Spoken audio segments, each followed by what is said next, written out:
Well, hey everyone, this is Grace of GB Maltese, and I hope you are doing finer than frogs there. I thought I'd do a little whip and chat. As you can see, I have been working on my spring fairy, and she is gorgeous. Look at that. So I have some of her done. Look at the sparkle on her. She is done in rounds. This is from Mary's Diamonds. And you can find her at marysdiamonds.com and many other beautiful pieces if you are interested. But I tell you what, I'm loving this. Look at the tone of her skin. Isn't that gorgeous? Gosh, I wish I had that. Oh, so pretty.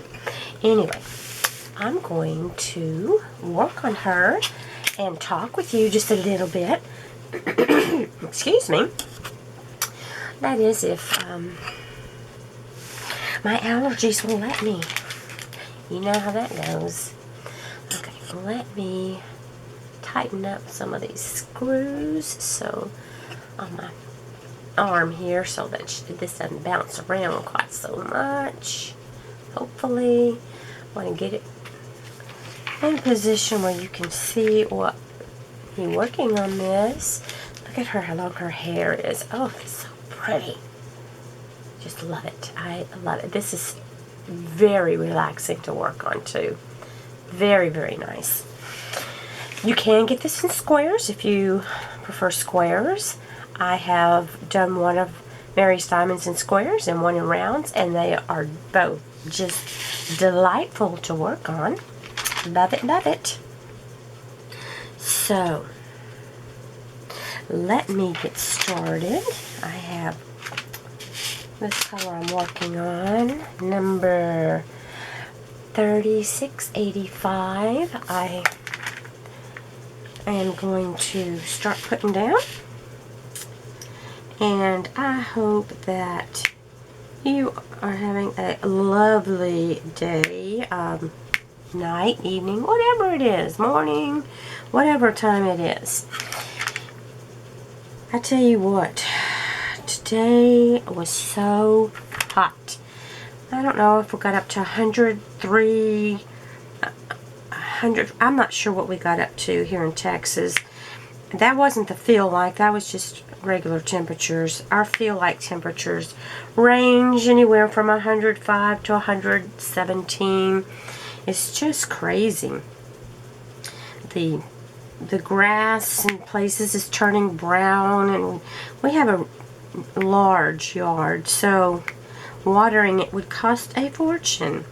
We water some of the things, some plants that we want to try to make it through this heat wave and no rain. It's very weird. The rain, I mean, how about you guys? How is it doing in your part of the world? Here in Southeast Texas, it's it's hot. It's hot, it's dry. Tell me where you're at and what it's like there. What are your temperatures? Are you getting any rain? What's going on? You know, when you're in your own little place, you don't think too much about what it's like in other areas. I just know, just walking barefoot out in the grass, that grass is hot. Especially where there's some bare areas and and there's just dirt. That's really hot. That dirt is hot. My dogs go out long enough to do their business and right back inside. They're no dummies. Just hot, hot, hot. I had talked, I don't know, a couple of weeks or so ago, I was discussing some of the movies I've watched, and there's one that I've watched, Stella Dallas, and I was telling my friend about that movie. The one I watched has Barbara Stanwyck in it, and she told me that Bette Midler had actually made a remake, and it's just called Stella. I'm going to have to watch that one because I haven't seen it. Tell me if you've seen either Stella Dallas or just Stella.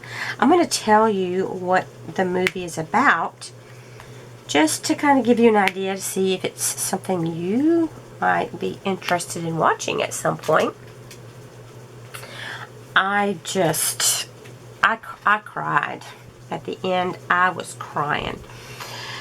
But this is how it starts out. I think it's set in like 1919. That's not when the movie was made. Maybe, I don't remember if this one was made in the 30s or 40s. And of course, Bette Midler would be much more recent. I'm not sure. But Stella Dallas is the name of the one I'm talking about, with Barbara Stanwyck. And she came from a very poor family, and they laughed and they were kind of loud, and she didn't know how to act around, let's say, what you would call rich, refined people. I would probably not know what to do either, but she was very loud. But one thing she had always said, she wanted to be wealthy, and she wanted to learn how to be like the wealthy people. She wanted to know how to act, how to dress, how to talk, all of those kinds of things. Well, there was a guy who worked in the business office of the factory where her father and her brother worked. And every day after work, she'd be waiting outside by her gate, by her home, until she saw the guy walk by. Gosh, I can't think of his name. We'll call him Bill. All I remember is Stella, because she was the main person. Anyway, she'd wait every day for Bill to come walking by, and she'd tell him hello and be just real sweet and kind, and he ended up asking her out, and they went on a few dates, and the next thing you know, they are in love, and he asks her to marry him. Well, he comes from a wealthy family. She knew this, and that's one of the reasons she was always waiting for him. She was like, this is, my chance. I can learn to be like the wealthy people, and have a wonderful life. Well, they get married, and they end up living, I believe they were in Boston, Massachusetts. And she got to meet different people, and she was always very loud, at the parties and different things. So she wasn't that well received, but she didn't understand that. She didn't know she wasn't, because they didn't come out and say, oh, you're so gauche in front of her face. They just talked behind her back. Well, she was happy. She enjoyed her life, and there was one guy that she became friends with. Nothing romantic. We'll say his name is Dan. And Dan, he was kind of loud himself. I don't know where he came from or exactly how she met him, but as the movie goes on, he starts drinking more and more, but she looks at him as a really good friend. He's there to talk with her or whatever. Now, he would like to be romantically involved with her, but she's not interested in him at all. She's married. She loves her husband, Bill. And Bill gets a job in New York, and is going to have to work part-time a lot of the time in New York. But she said, I don't want to go to New York. All my friends are here.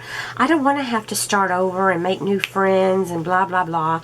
So they ended up, he would come home occasionally when he got to come home from work. So that's how they lived for years. When they had a little girl, and we're just going to call the little girl Molly. So I don't remember her name. Isn't that awful? It has been a couple of weeks since I've seen it, but Stella was such a bigger-than-life character that just... Well, Molly, Stella loved her little girl. Of course, Bill loved her. She was just the sweetest thing. And she went to school with, her friends and things. And, of course, Stella would go to the parties that the parents to these children went to. So, they knew who Stella was. Well, when Molly turned 13, she was going to give her a really big birthday party. She had it all set up with everything at the table, with all kinds of goodies for the girls to be able to take home. And Stella dressed up. She had on this... One thing about Stella, when she dressed up. But when she dressed up, she really never learned how to dress like these highfalutin rich people did. So she dressed pretty gaudy, according to them. She would wear lots of feathers and flowers and necklaces and bracelets. So they made fun of her, behind her back, of course. Well, the day of the birthday party arrives, and they get a phone call, and we have seen, as the audience, that some of the mothers have been talking to each other. And they're saying, have you seen her mother? There is no way I'm letting my daughter go to that party. So there were some people calling, and they were saying, oh, we're sorry, but we can't make it to the party. Not one girl came to Molly's birthday party. No one showed up. And of course, Molly was so sad because her mom had made her this. The dress really was. It was a pretty dress she'd made for Molly. She'd done a good job. She didn't dress her in gaudy things, but no one showed up. And Stella just said, you know what? Just you and I. We're going to have a good time with our party. And you just feel so bad for the daughter, but I feel bad for Stella too, because nobody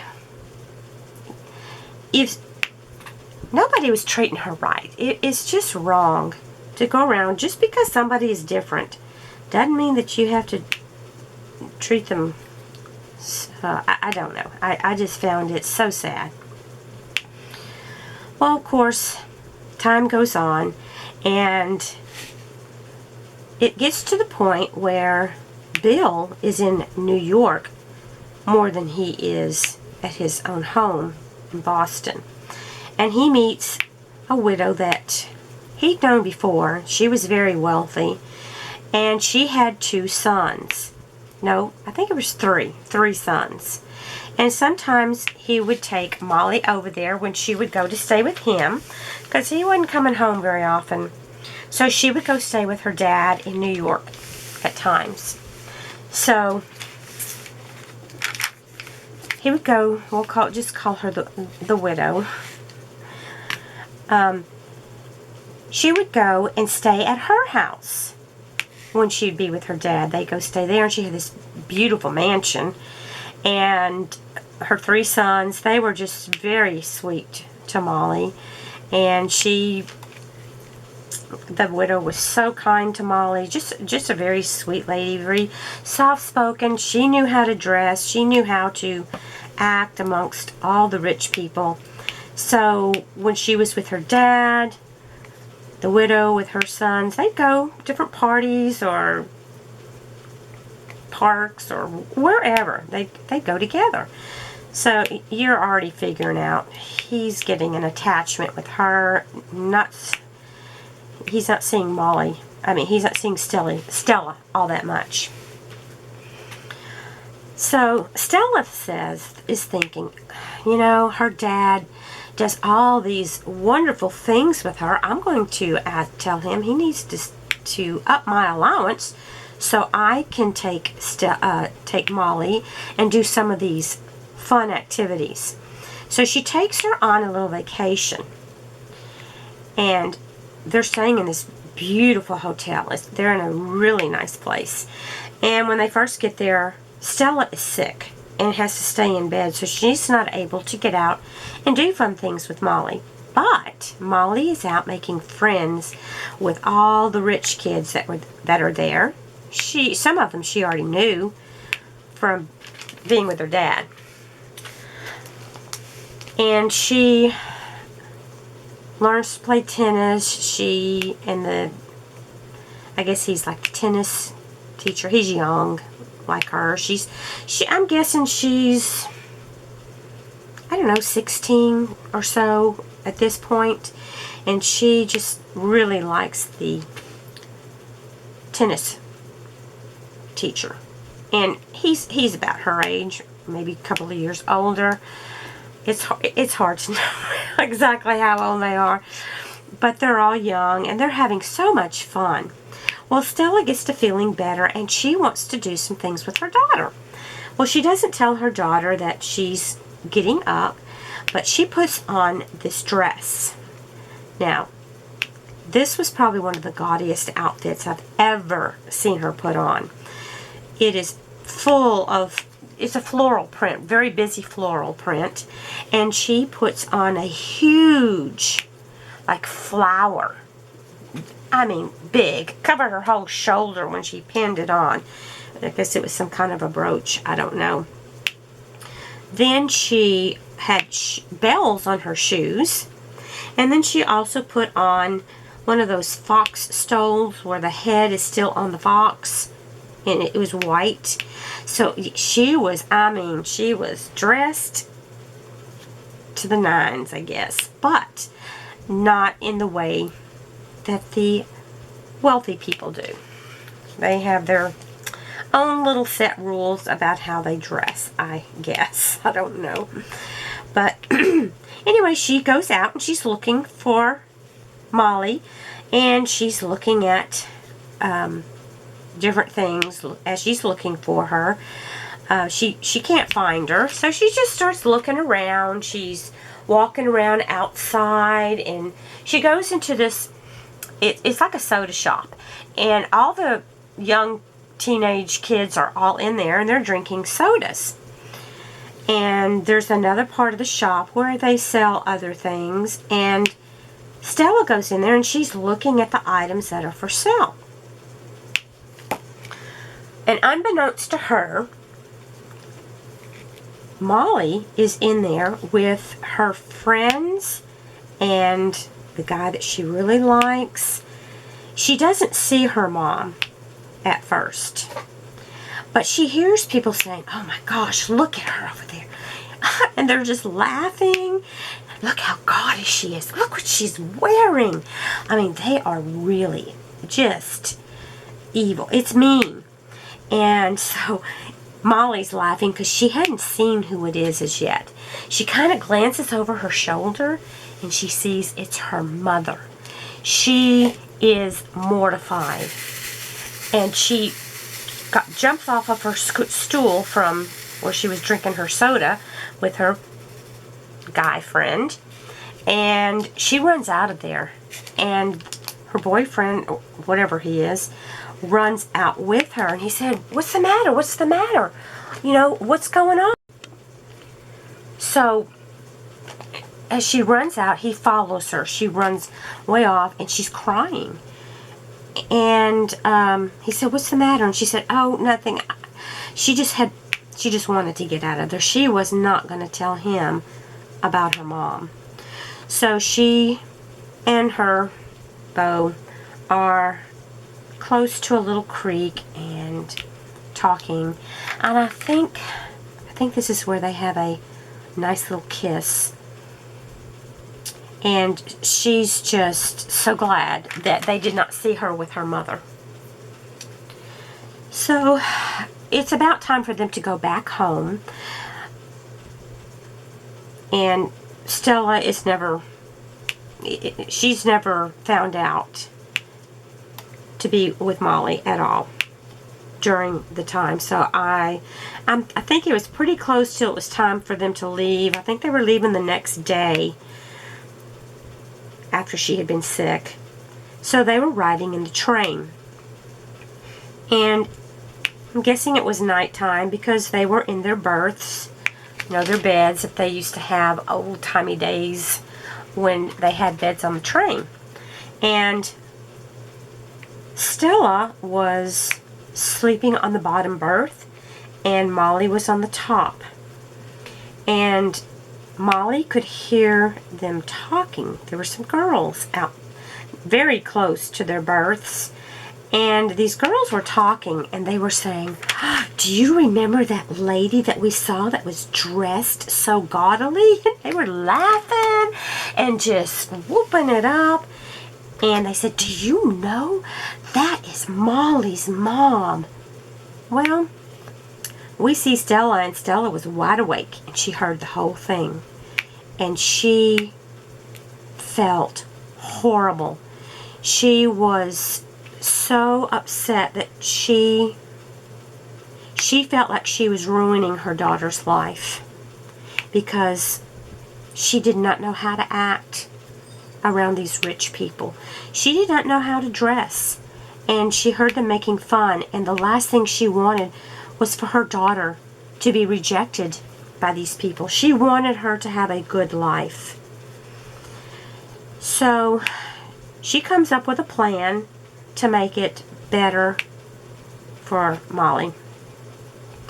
She tells her husband, she says, "Bill, I think it'd be better if Molly just lives with you all the time. I had her for her younger years. Now I think it's your turn." And Molly, when her dad was telling her this, she said, no, I can't leave my mom. I just not going to leave her. She needs me. My mom needs me. Well, Bill tells Stella that no, she's not. She is not going to leave you. And Stella basically says she wants a divorce, and she wants Bill to marry the widow. She knows that he loves her. And they do. And Stella tells Molly, "I think it would just be better if you lived with your dad." And she's like, "No, Mom, I'm not. I'm going to stay with you." So Stella does something to make her daughter want to leave. Do you remember Dan, the guy that was loud and he would drink a lot? Well, he was drinking all the time now. And Molly did not like him at all because of the way he acted around his mom. He was so loud. He was drunk all the time. So she ended up telling Molly, "Dan and I are going to get married, and he's going to be living here. So if you're going to stay here, you're going to have to be living in the same house with him." And she's like, "No, Mother, I can't do that." She said, "Well, you're going to have to, or else go live with your father." So Molly does end up going to live with her dad. Of course, Stella did not marry Dan. She made the whole thing up because she wanted Molly to have a better life. So, that's a genuine love there. She doesn't want to ruin her daughter's life. But I was just crying through this part thinking, look at the sacrifice she's giving for her daughter to have a good life. Then we're getting closer to the end, and Molly and the guy that she's been with all this time, they're grown now, and they're going to get married. And Stella does not want to go to the wedding and be seen. So she watches the wedding ceremony outside, standing in the rain. And she has a small smile on her face and tears in her eyes. And I tell you what, I was just bawling. It just was, I'm like, oh my gosh, I don't know if I can take this. And that was the end. It showed her walking off, and she was just smiling and had a pep in her step because she knew that her daughter was going to have a good life. So, at least that's what she believes.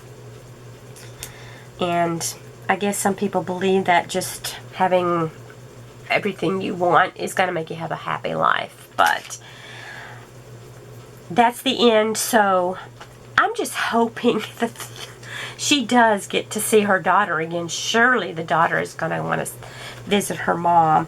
I'm sure that that will happen. I don't know. Now, have any of you seen either Stella Dallas or Stella with the new one with Bette Midler? I haven't seen the one with Bette Midler yet, but I'm sure it's just as sad because I've watched Beaches with Bette Midler, and I had a nice good cry with that one too.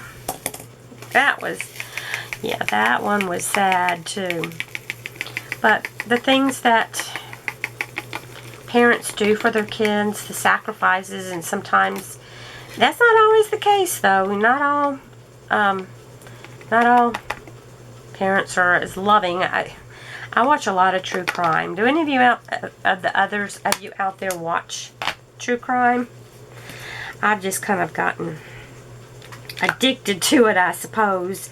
I just find it fascinating to try to figure out why would someone do that.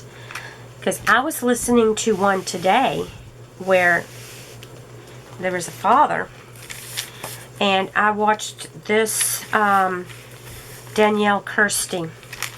She did that one today, and I've seen it on someone else's channel. I don't remember which one, but I like Danielle Kirsty's channel. I can put a link below. I'll try to remember to her channel. She does a really good job with her true crime. She actually is from the UK, and she has a criminal justice degree background, but she does so much research on the stories, and is so kind, and she doesn't make a spectacle of it. She's not trying to, she just gives you the facts, and she'll say some of the things, how she feels about it. And this one I listened to today was awful. It was just awful. And if things bother you a lot that are kind of grody or just really, I don't even know how to describe it. She always gives a warning before she does it, the kinds of things that will be discussed. But in this case, this guy, he murders, he had been with this one woman like 7 years ago, and they had 2 kids together. And anyway, he ends up doing horrible things to his family, and it just makes you sick. How can anyone, do that to anyone, but much less your family, your, kids? And it just, it's awful. It was awful, but he just really, he lost it. But she has some really good ones. So, do any of y'all watch Danielle Kirsty or any other ones? There's several that I watch that I find fascinating. I just sit and wonder why. And they'll tell, a lot of times, the ones that I watch, they will tell, if they can get the information, what kind of childhood these people had before they become adults. And as she says, that doesn't give them an excuse for them to do what they do, because there are other people who live very horrible childhoods that don't go out and do these things. Just really hard. So, I don't know. Ugh. What are some of your favorite things to watch on YouTube? I enjoy listening to people just talk sometimes, I like to watch different kinds of tutorials on things that I'm interested in. And I don't know. When I'm diamond painting, it's hard for me to, just to keep looking at something. So I'll try to listen to things that I'm not having to like concentrate on what the person is doing, because I'm trying, you're looking down. You are trying to work on your diamond painting, or if you're doing some other sort of hobby, or if you're maybe cleaning house or something. And that's one reason I like to do these WIP and chats, because you don't have to be watching this. And I've said I'm going to do read some more stories, and I do that so you don't have to be watching. It's something you can just listen to. So, I don't know, what kinds of things do you like? As I said, when I want to learn how to do something, I go look for tutorials for it. And I might, like I have said before, I have a couple of crochet tutorials I want to do. Several people have wanted to watch me do a twiddle muff. And I also have this little crochet Christmas tree. I've already crocheted it. I have to just put it together. And as I've said several times, I can't show how I made it because it is a paid for pattern. But I can show you how you put it together, because to me, sometimes that's the harder part, is putting amigurumis together. Just figuring out what to do. And so it's a little amigurumi Christmas tree. Do any of you out there do amigurumi? Either crochet or knit, or do you sew stuffed animals? Well, amigurumi just means stuffed animal. It's a Japanese term. And I have these little octopuses, I don't know, it's whatever, however you want to call it. I love making those. And I can show you how to do that. They're so cute. And I found some really cute eyes that have eyelashes that I've got to show. So, let me know what you're interested in down below. If there's something in particular you'd like me to show you that has to do with diamond painting, crochet. Oh, and I do have some miniatures. I do want to do a miniature. I'm not going to, like, show you every part that I do because I have not done one, and I don't want to bore you to tears with me figuring it out. But I can show you as I do pieces of it. I think it'll be fun. Of course, doing this diamond painting and talking to you guys is something I enjoy doing. I like to tell you different things. Sometimes I'll find things I want to talk about besides just what I'm doing, because that gets old. Well, I do have something that I was going to tell you about. We think my husband may have a hernia, and we're going to have to go. Last week he was just really, it was really bothering him, and this week has been bad. He's got an appointment for next week on a Wednesday with a surgeon, and he's going to look to see if that's what it is, and if it is, to get surgery planned. Have any of you had a hernia or know of someone who's had one, and what can you tell me about it? That's about all I've got to say. I mean, I could talk forever, but this is the way I think of it. You've got other people you want to watch. That's one reason I don't do.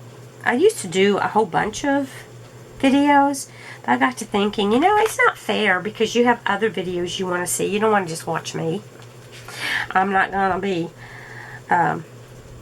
pushing myself on you when you have other people that you might want to watch. So I don't want to.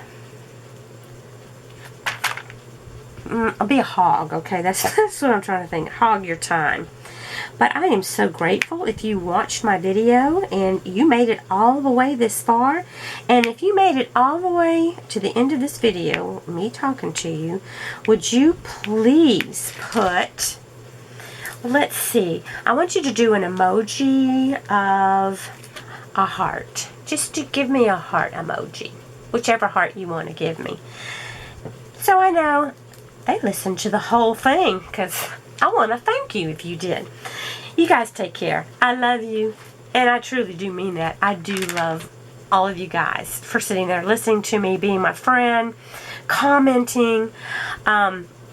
Give me a thumbs up if you like anything I've said or done. Take care of yourselves, guys. God bless you, and I will see you soon. Bye.